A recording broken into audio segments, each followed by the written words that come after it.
dovada pentru reținerea certificatului de matriculare înlocuitoare. De ce mi-ai luat certificatul? Ți-am spus de prima dată pentru că nu aveai plăcuța din față, m-am dat în locul special destinat, adică pe bara din față. Ok, stai să vedem dacă e Rămâi bara. în mașină, obligația Păi ta da, să dar rămâi vreau în să Rămâi în mașină, vadă că e numărul pe mașină. Rămâi Cum? în mașină, că e obligația ta de a Ok. rămâi în mașină până îți dai procesul verbal, după care te dai jos din mașină, înțeles? Hai, aha, hai bine. Amenda e de 1305 lei și 6 puncte de penalizare. Ce mențiune ai? Mi-ai cerut bani, scrii.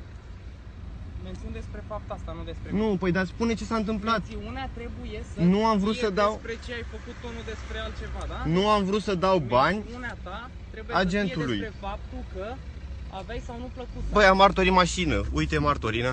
Toți. Scrie. Treaba ta, eu ți-am zis. Agentul mi-a Dacă cerut ai bani. mențiuni cu privire la faptă. Da, mi-ai cerut bani să nu uit Nu are talonul. legătură cu fapta. Dacă mențiunile despre mine nu au... Cum, frate, nu are despre tine? Vreau doar să scrii mențiunea asta. Agentul mi-a cerut șpagă și n-am vrut să-i dau. Mențiunile tale trebuie să fie cu referire la fapta pe care ai comis-o, nu la altceva.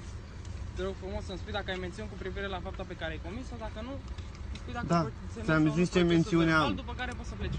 Ți-am zis ce mențiune am. Mențiunea trebuie să fie cu referire la faptă, nu la altceva. Da, scrie atunci. Numărul se afla pe mașină. Așa. Și acolo trebuie să scriu eu din câte știu. Domnul Nu agent. știi bine sau? Nu știu bine? Ok.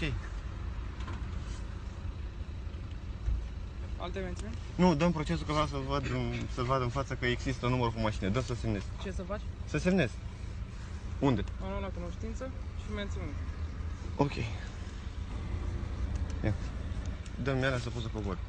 Îmi dai voie să cobor? După ce îți dau copia procesului verbal, Ok. liber să faci ce dorești. Bine.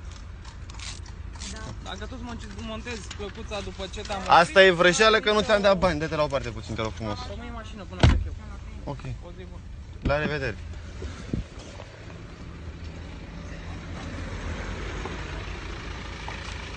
Că nu aveam numărul pe față, poliția română n-avea numărul pe față, n-avea numărul pe spate. Sau n-am vrut să dau eu 200 de euro să mă lase să plec mai departe. Da. Uitați mașina, mașina de poliție în spate.